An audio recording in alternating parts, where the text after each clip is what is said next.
Os pontos de Fernando Lima.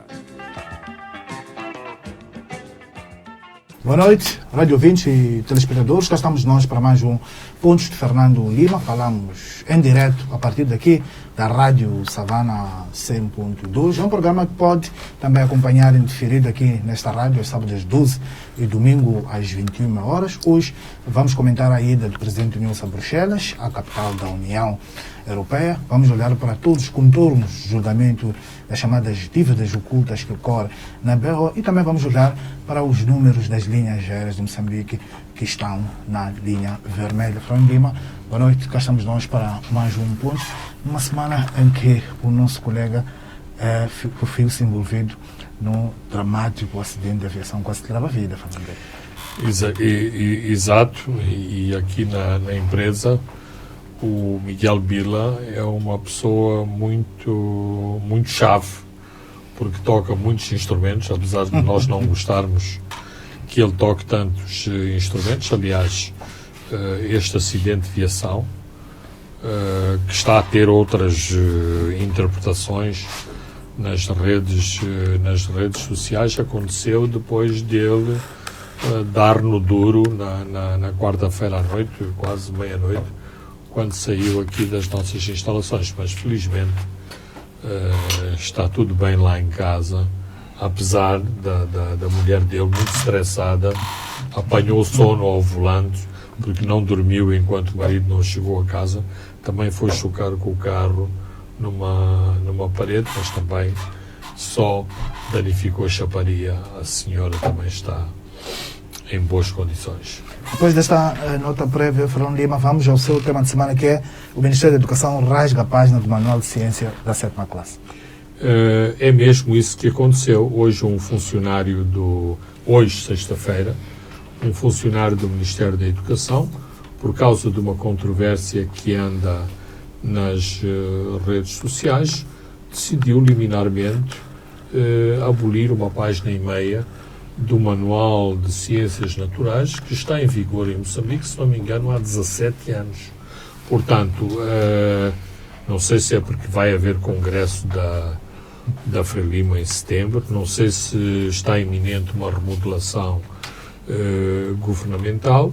Há uma controvérsia nas redes sociais e elimina-se uma página e meia do Manual de Ciências Naturais, uma página que lidava com assuntos de sexualidade e, portanto, que tinha a ver com masturbação e com a homossexualidade. E, infelizmente, a Frelimo, não o governo, a Frelimo, lida muito mal com estas situações e por isso que eu acho que é muito importante falar sobre isso.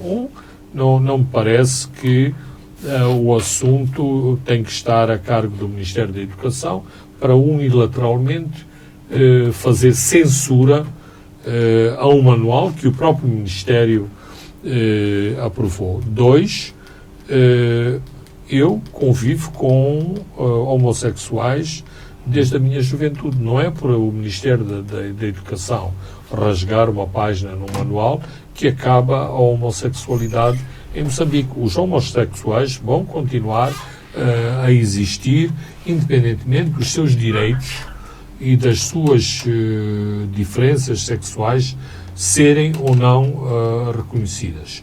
Isto levanta também outra questão, que é uma questão também ainda não resolvida, que é os homossexuais não têm direito a ter a sua associação reconhecida, a Lambda, que é uma organização para os direitos dos homossexuais em Moçambique, que não é reconhecida, assunto esse que já foi inclusivamente discutido na Comissão dos Direitos Humanos das Nações Unidas. E depois temos debates sobre a vertente satânica do manual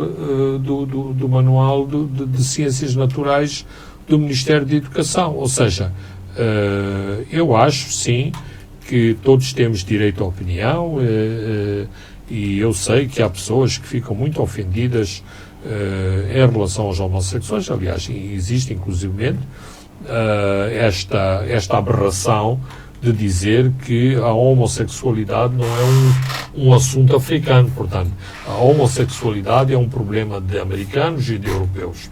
Bem, eu não sei onde é que se enquadram depois os homossexuais africanos. Há legislação homofóbica em África contra os homossexuais, assim como há legislação, inclusive de caráter constitucional, como é o caso da África do Sul, que reconhece o direito à diferença e, portanto, a existência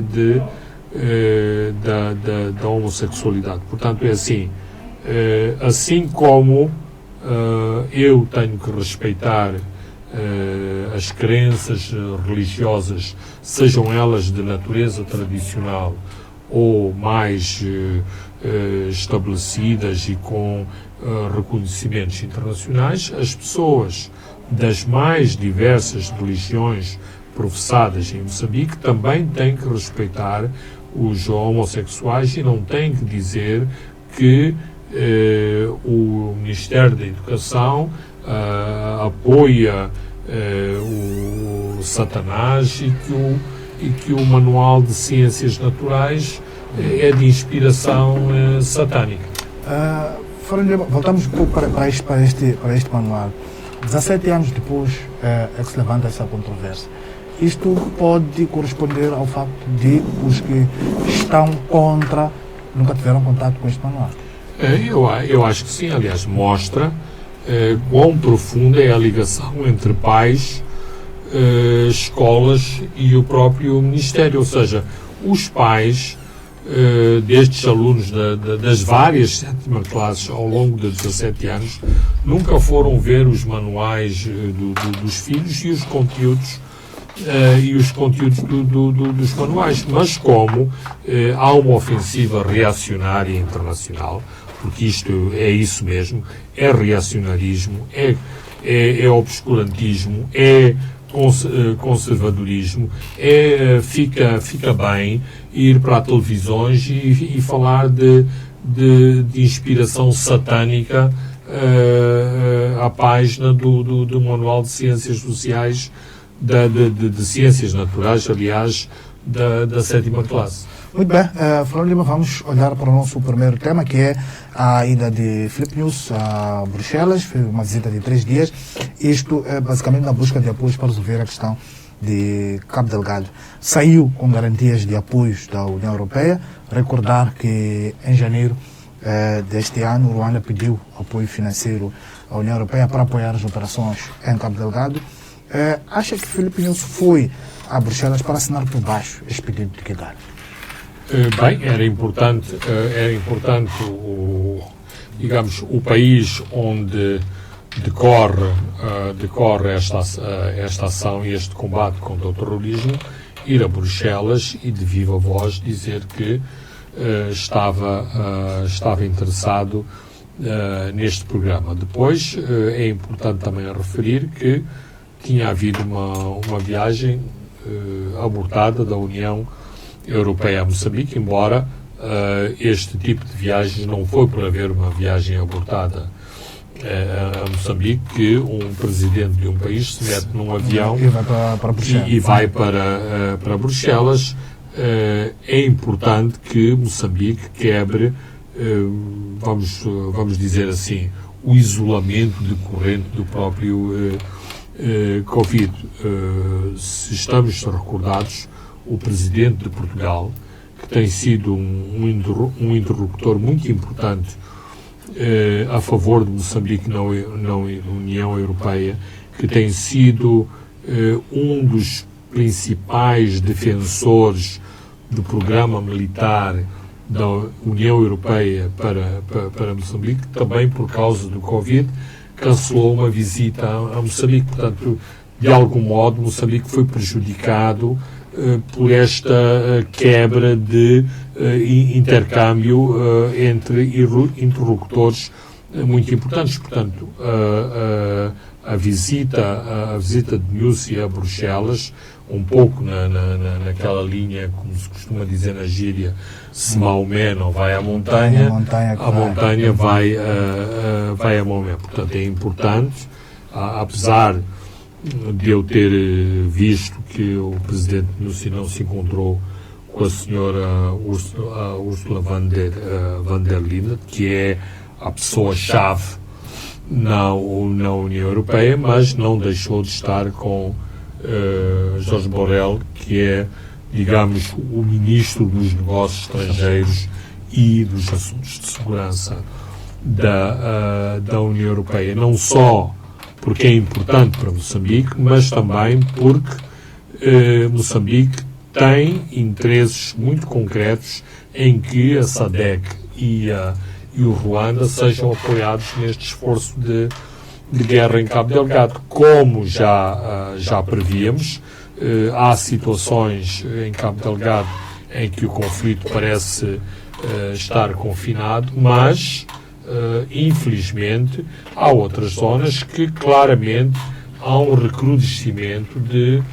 ações armadas. Estamos a falar concretamente de Nangade e Macomia. Macomia que é muito mais intensa. Absolutamente, mas esta semana ficámos a saber que o Ruanda e Moçambique tiveram que fazer ações ofensivas na zona de Pundanhar, que ainda fica dentro do distrito de Palma, para eliminar um foco jihadista em Palma, o que são más notícias, não obstante o pacote nos ter sido servido como uma boa notícia. Foi eliminado este foco. A questão é que o foco nem devia ter existido. Porquê que Pundanhar é importante? Porque é uma zona de trânsito entre Palma e Nangade e depois para Moeda. Ora, se há uma atividade militar na zona de Pundanhar, isso significa que os circuitos para Palma estão, de algum modo, com deficiências ocultados, uma vez que também ainda não se circula com plena segurança entre Palma e Macomia, que é a ligação depois também por estrada alcatroada com Pemba. E temos a indicação também que o presidente, a sair de Bruxelas, teve uma escala em Kigali. O que é que se pode corresponder, Fernando Lima? Algumas notas de explicações que o presidente vai dar lá. Bem, em primeiro lugar, que esta iniciativa diplomática junto de Bruxelas é uma iniciativa triangular e, portanto, houve como que um concertar de posições e uma análise em relação aos resultados ou aos potenciais resultados em Bruxelas. Em segundo lugar, o Ruanda, claramente, é o nosso parceiro mais importante em matéria de segurança em Cabo Delgado. Esta visita ocorre depois de, ao nível das chefias militares e de segurança, terem concertado uma série de ações para Cabo Delgado e em relação às forças de segurança no seu todo, nomeadamente o envolvimento do Ruanda na formação das forças de defesa e segurança de Moçambique. Último ponto, o presidente da Total esteve em Moçambique, esteve em Kigali, discutiu assuntos de segurança, aliás, foi muito reticente em relação à segurança de Cabo Delgado. O Ruanda claramente vai desempenhar um papel estratégico nas garantias de segurança à Total e, portanto, era importante também ver-se e analisar-se estes aspectos envolvendo a Total e o facto de se a Total ou que condições precisam de ser reunidas para que a Total retome as suas operações em Cabo Delgado ainda este ano. E falando da Total, falando de Patrick Pouyanné, esteve em Paris, quando estava a apresentar os resultados da empresa, falou sobre a situação em Cabo Delgado e afirmou que uma nova suspensão dos trabalhos implicaria o abandono do projeto. Isso seria um golpe para os interesses, para as contas para as contas de Moçambique, Fernando. Absolutamente. Ou seja, não queremos vir e depois para mais tarde sairmos.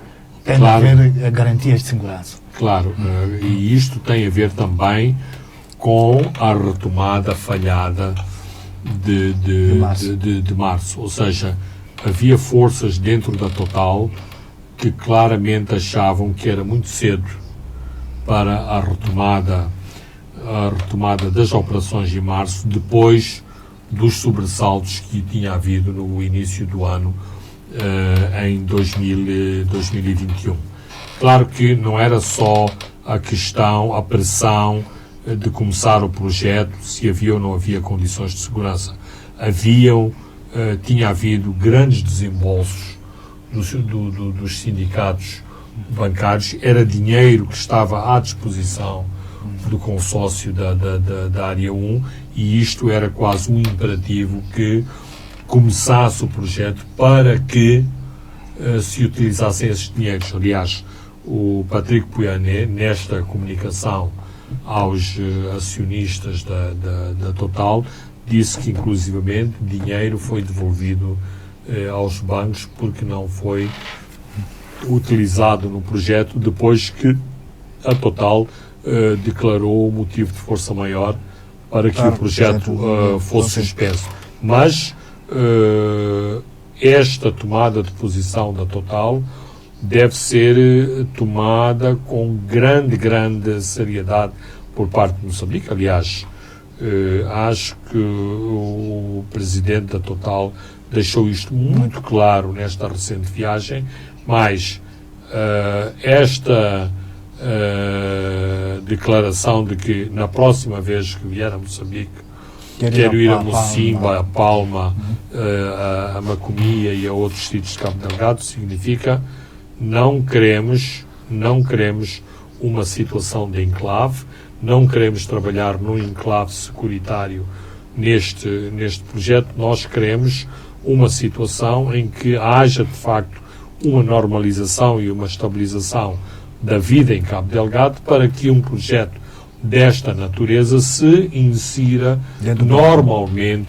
dentro da vida da província e não seja mais um destes projetos em que por cada 5 operários da Total tem um pelotão armado até aos dentes para assegurar que não há raptos, que não há atentados suicidas. Mas, Fernando Lima, isto é possível a curto prazo, dadas as indicações que vem da região, Fernando Lima, regresso da população, como ele fala, de que a população tem de estar lá, tem de estar tudo tranquilo para que nós regressemos? Francisco, realisticamente não, a curto prazo não, não só porque por razões que não estão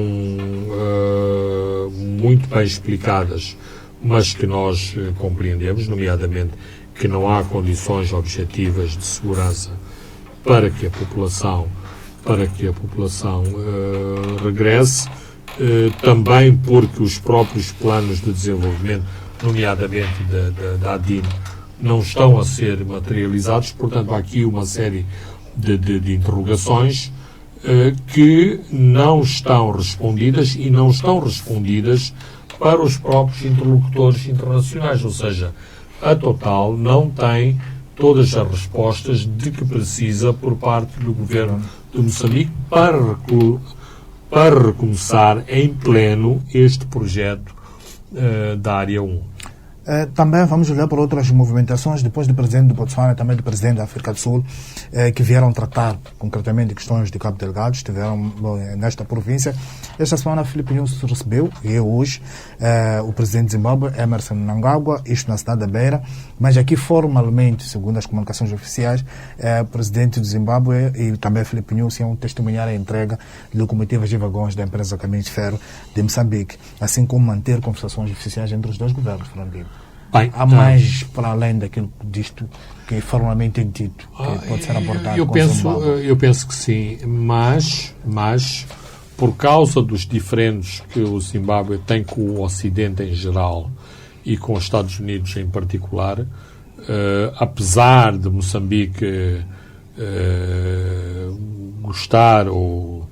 gostaria de ter o Zimbábue a participar no no esforço de guerra em Cabo Delgado, sobretudo por motivos de natureza diplomática. Não é isso que vai acontecer mais. O Zimbábue atravessa uma grave crise, só o podia fazer com uma ajuda internacional. Ora, não há, por parte dos parceiros, nenhuma predisposição para auxiliar o governo do Zimbábue numa operação desta natureza. Agora, o que acontece é que há um grande potencial de cooperação económica entre Moçambique e o Zimbábue que não está a ser explorado. NUSI tem feito um grande esforço a esse nível, nomeadamente com o Malawi. Portanto, este esforço com o Zimbábue é também nesse sentido. Com fundos próprios, Moçambique está a reabilitar a linha de Machipanda, linha férrea. Isto significa que visa também aliviar a pressão da via rodoviária, porque passa a maior parte do comércio entre a Beira e o Zimbábue. Mas, e isto a imprensa dá conta deste projeto hoje mesmo, o Zimbábue pode estar envolvido num grande projeto de exportação de aço e ferro através do chamado corredor do Chongqing, com apoio chinês. Os chineses não têm problemas diplomáticos com o Zimbábue, têm liquidez suficiente para apoiar grandes projetos. Aliás, a China será um dos principais recipientes do ferro e do aço do Zimbábue. Há as areias pesadas do Chibuto, que estão também nas mãos de uma empresa chinesa. E, finalmente, o governo de Moçambique pode respirar de alívio, porque já tem um argumento de peso, não para amanhã, mas para um futuro a médio prazo, a dizer que foram suficientemente visionários para ver que vinha aí o desenvolvimento para o Chongqing e logo é preciso um aeroporto e uma pista de aviação para o Chongqing. Vamos ver como ficamos em matéria ambiental, porque isto é uma zona muito sensível e eu claramente não tenho confiança nas instituições chinesas quando se trata de questões de ambiente, e também sei que o governo de Moçambique, quando ouve falar de milhões, fecha os olhos e os ouvidos a questões de natureza ambiental, o que é muito mau. Deste porto de Chongqing é um projeto, estamos a falar daquele projeto que é liderado pela senhora Olivia Machel, que esta semana também liderou uma delegação que se encontrou com o presidente Mnangagwa para angariar apoio para o desenvolvimento deste porto. São 7,8 mil milhões de dólares, que se diz que terá um impacto muito significativo no Zimbábue, que que vai se tornar o maior produtor de aço. E este porto encurta a distância do Zimbábue, que utilizaria o porto de Durban, vai usar o porto de Chongqing. É Moçambique também a liderar a sua parte, sobretudo a senhora Olivia Machel. Sim, e a senhora Olivia Machel, cuja família é de Gaza. Ao contrário do que se pensa, a Gaza económica não é mesmo a Gaza política. Na brincadeira costuma-se dizer que Gaza é o Frelimistão, mas Gaza também é uma província muito pobre economicamente. E estes projetos têm este condão de darem força política a quem os movimenta. Logo, os Machel sairão bem vistos de uma operação desta natureza, mas para a população de Gaza também significa claramente desenvolvimento. Resta saber desenvolvimento a que preço. Muito bem, vamos agora olhar para um outro tema, que é o julgamento das dívidas ocultas, mas num outro ângulo, que foi esta semana também, que foi marcada por esta tensão entre a Ordem dos Advogados de Moçambique e o juiz Efigênio Batista, que preside este julgamento. A Gota, Fernando Lima, que fez, só para enquadrar os nossos ouvintes e telespectadores, que fez transbordar o copo, é o episódio da expulsão na sala de julgamento dos advogados de Renato Matussi, após esse desentendimento com o juiz. Esses dois advogados de Renato Matussi, que é o antigo conselheiro político de Armando Guebuza, o ex-chefe de Estado. O bastonário dos advogados convocou a imprensa e chamou o juiz de tirano, considera o comportamento do juiz Batista de tirano. É o preço, Fernando Lima, que este juiz estará a pagar por ter tentado colocar em sentido os advogados na BO? Também é, mas há muitos ingredientes. Há muitos ingredientes, Francisco, tu elencaste alguns desses ingredientes. Por exemplo, eu vi nas redes sociais, estou a dizer redes sociais para não dizer que a ideia é minha, nomeadamente o questionamento porque é que a Ordem também não se pronunciou sobre o advogado fugitivo. Exatamente, o advogado fugitivo, ou seja, um membro da organização que está fugitivo e que, portanto, não respondeu às tentativas do Tribunal de o ver presente na sala de julgamento. Ora, para mim, uma das questões de fundo é a Ordem dos Advogados eventualmente nunca deveria ter aceite este papel de assistente. Porque o papel do assistente é muito específico, é assistente do Ministério Público, logo está ali para auxiliar o Tribunal em relação a um crime que foi cometido, embora possamos dizer alegadamente, mas claro que é evidente a natureza ou a extensão de cada um dos implicados terá que ser apurada e é para isso que existe o julgamento. Mas não há dúvida que houve aqui um crime. Mas, e nestas coisas eu não sou ingênuo e acho que houve decisões políticas que foram tomadas, é muito mais confortável para o poder ter uma ordem dos advogados como assistente do que ter a NUET ou o Fórum de Monitoria do Orçamento como assistentes, uma vez que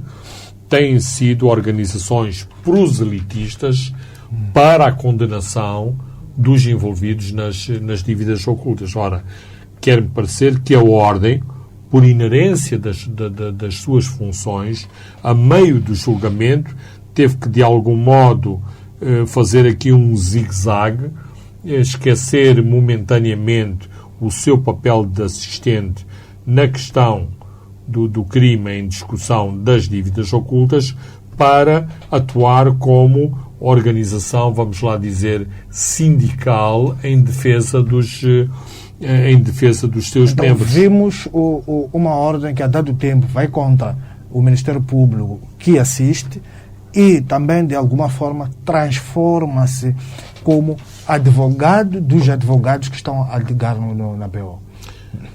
Claramente, mas, Francisco, aqui há um problema, há outro problema de fundo. Quando dizemos a ordem não é a direção, a ordem não é o bastonário, a ordem são os seus membros. E como podemos imaginar, os membros da ordem fizeram valer os seus pontos de vista para pressionar a direção da ordem a tomar os posicionamentos que conhecemos, nomeadamente enfrentando as decisões do juiz Efigênio Batista. E 24 horas depois, o juiz Efigênio Batista aparentemente não se mostrou, não se intimidou e formalizou mesmo a expulsão dos dois advogados, Fernando Lima. Quando os outros achavam que podia recuar.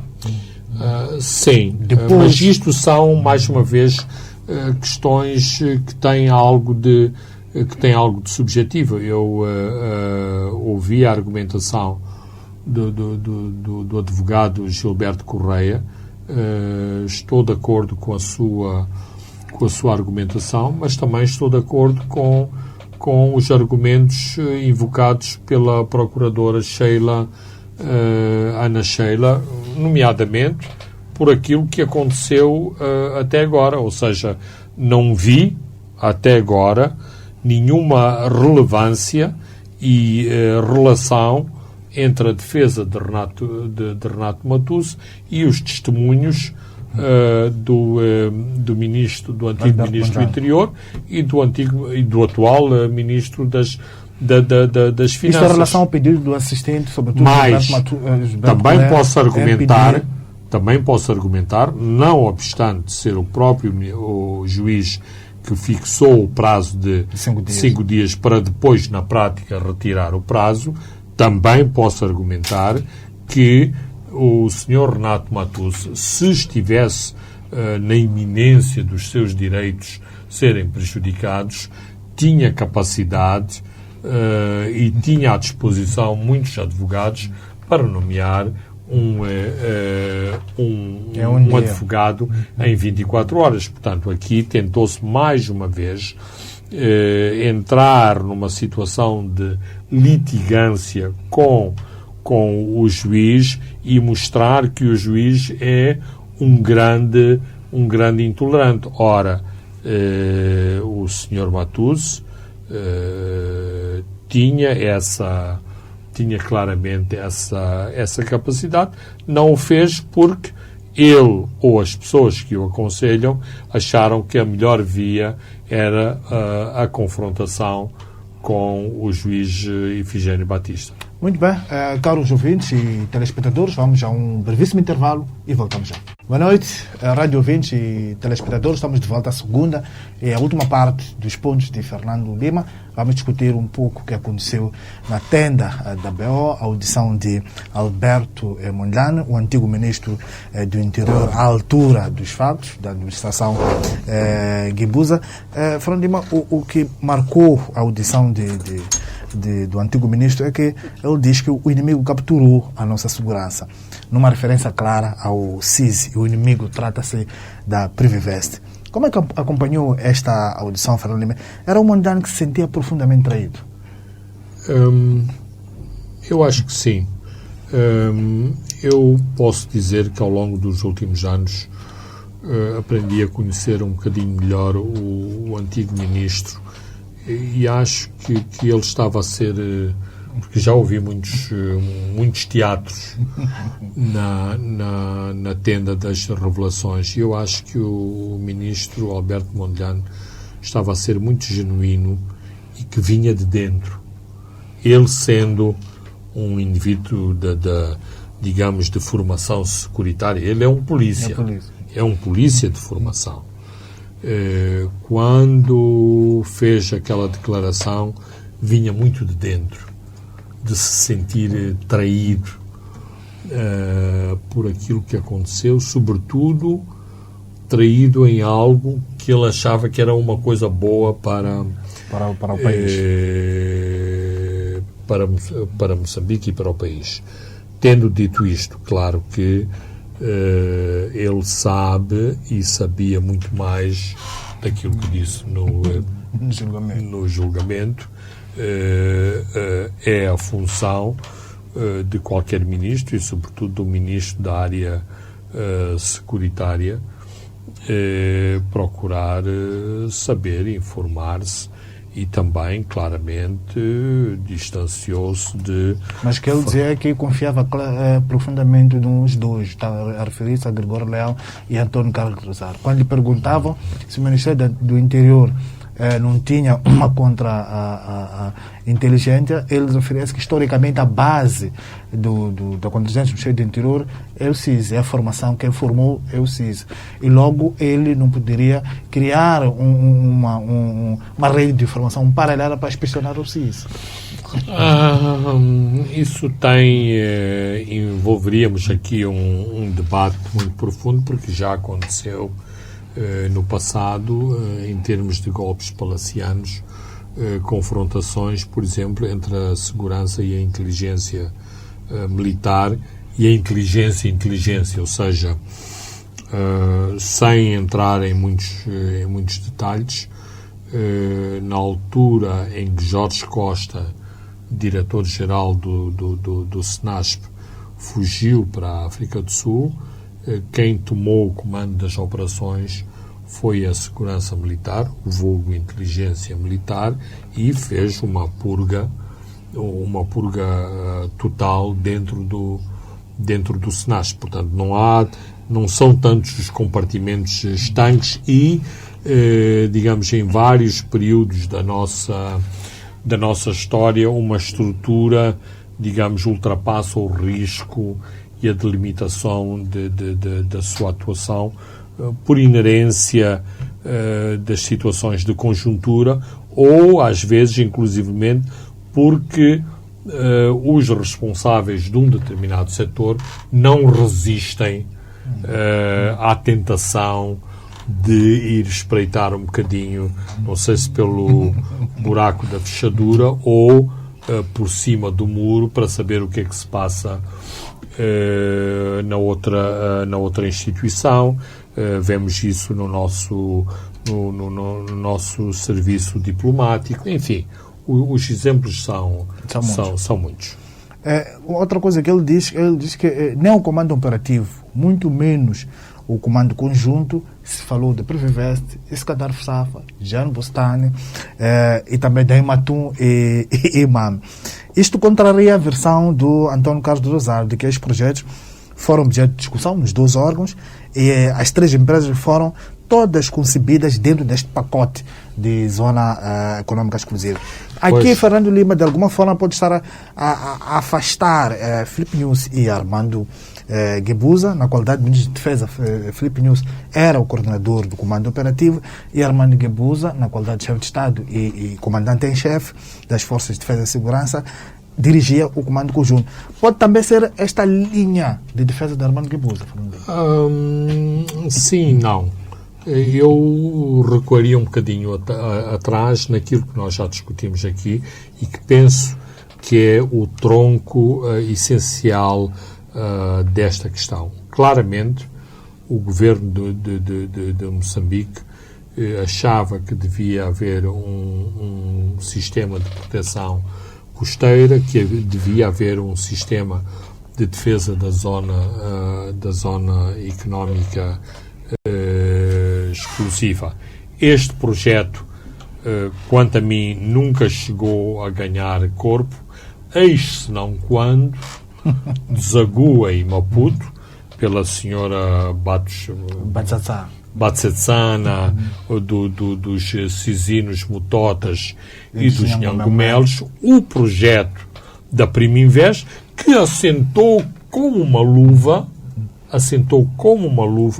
naquilo que havia já dentro das instituições securitárias moçambicanas, de que havia esta necessidade e que mais o projeto, a vinda do gás, o debate sobre o gás, punha mais pressão. É preciso também não esquecer o famoso incidente com o barco de pesca dos espanhóis, da ameaça de pirataria dos somalis que conseguiram vir lá do Corno da África até aqui embaixo, mas claramente a implementação do projeto foi tudo da iniciativa da Privinvest, não obstante, de início e independentemente da Privinvest, haver este embrião de debate sobre a necessidade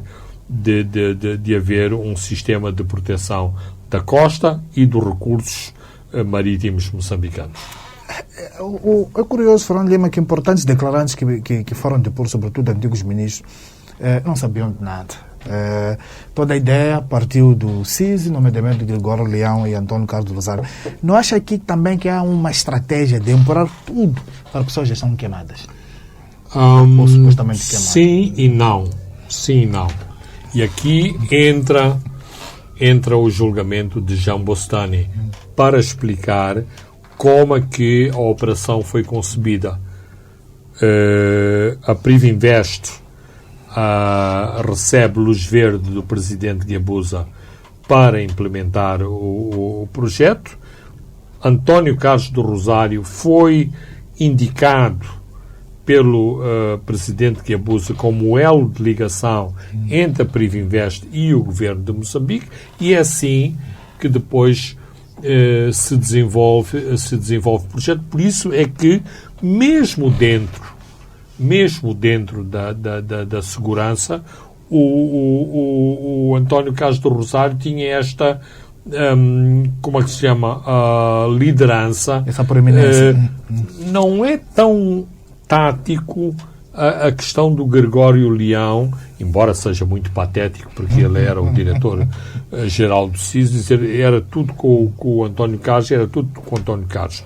Porquê? Porque, em termos práticos, de algum modo, o diretor-geral do CIS se sentia desautorizado porque um projeto tão importante foi dado ao diretor de inteligência económica que tinha acesso direto ao chefe de Estado, ao comandante em chefe. E na BO, esta direção foi criada pelo comandante em chefe. Essa parte já não estou tão seguro. Agora, que António Carlos do Rosário era o handyman do presidente e do comandante em chefe, isto é corroborado pelos testemunhos do atual julgamento, como foi muito claramente explicado, sem grandes rodeios, por Jean Bostani em Nova Iorque. Aliás, e como sabemos, nos países africanos, e sobretudo em relação aos investidores, há sempre esta fixação: temos que ter a bênção do presidente. Se o presidente apoiar, está tudo assegurado. Por isso, a famosa carta de Iskandar Safa, em dezembro, pouco antes da vinda de Jean Bostani a Maputo, para dizer: está tudo assegurado, estamos muito satisfeitos com o projeto, agora que vai ser tudo implementado. E de facto foi.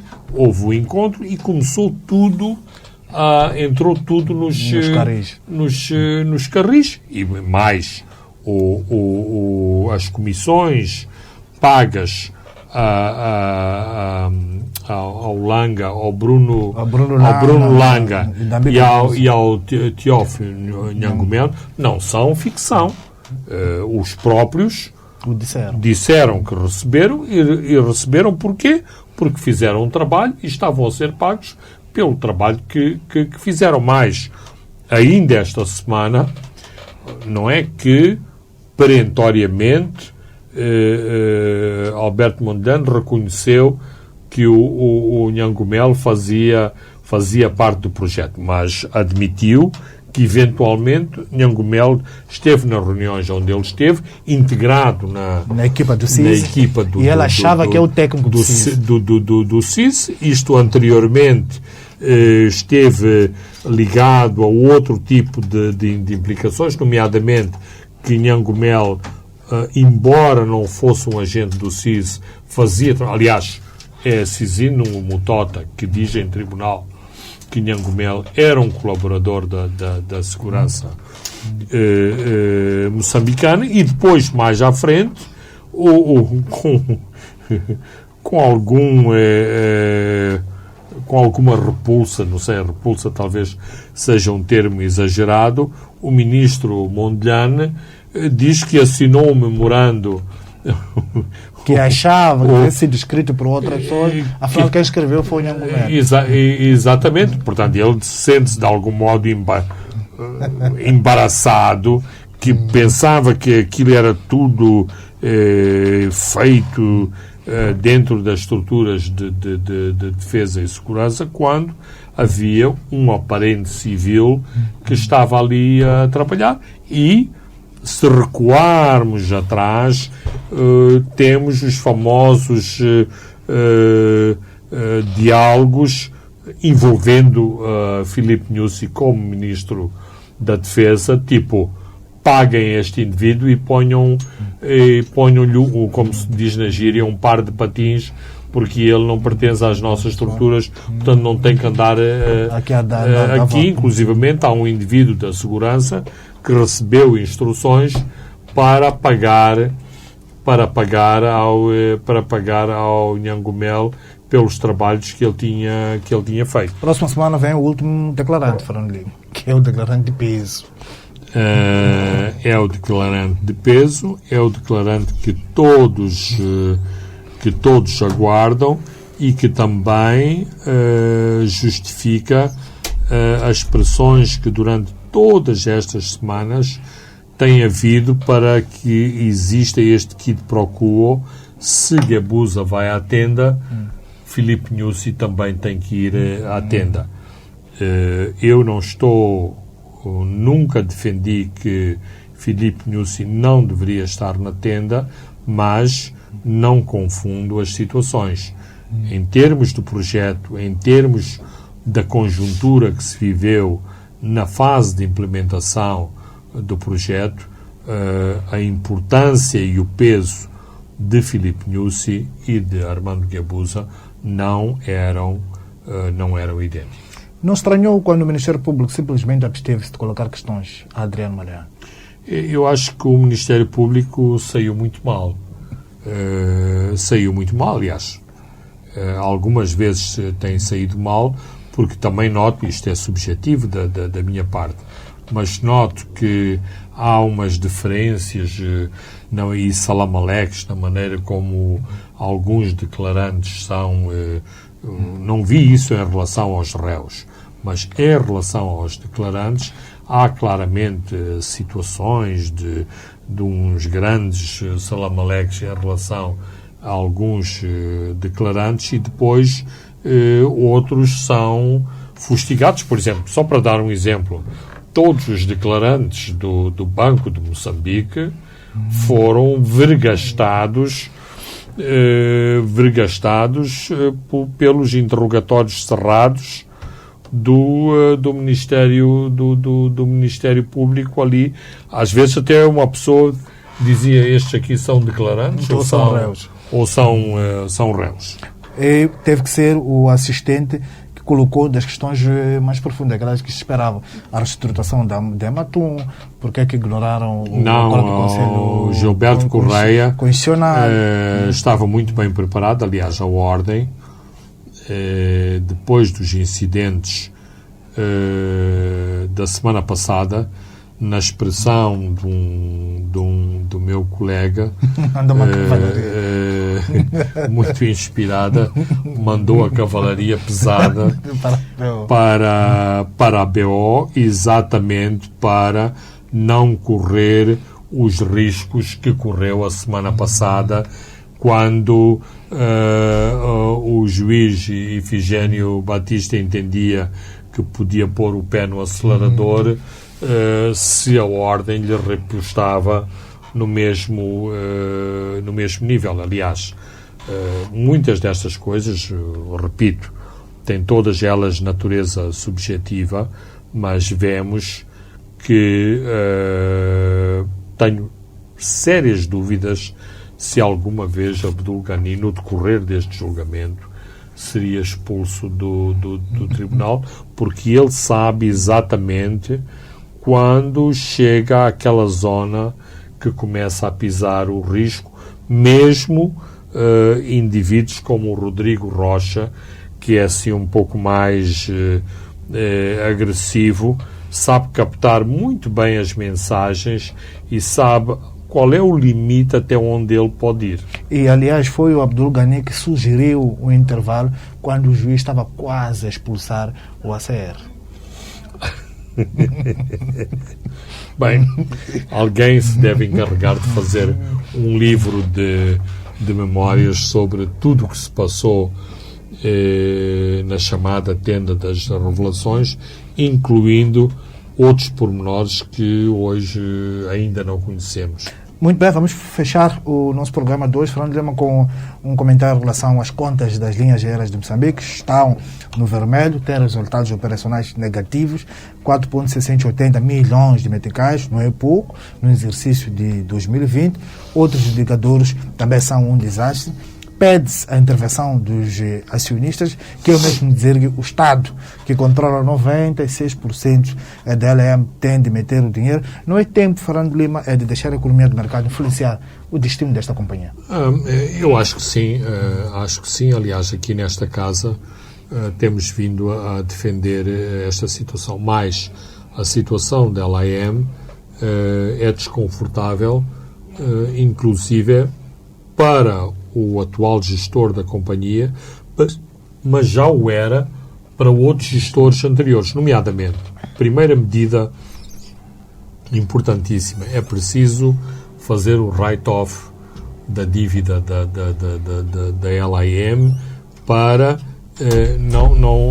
não é que a companhia com o write-off, ou seja, com a eliminação da dívida, passe a funcionar bem, mas até para uma potencial negociação para interessados na companhia, o write-off é muito importante. Uma coisa é entregar uma companhia cheia de dívidas e cheia de trabalhadores que não fazem falta à companhia. Outra coisa é entregar, parece que está na moda o termo enxuta, uma companhia enxuta que, digamos, é mais atrativa, mais prendada para os potenciais investidores.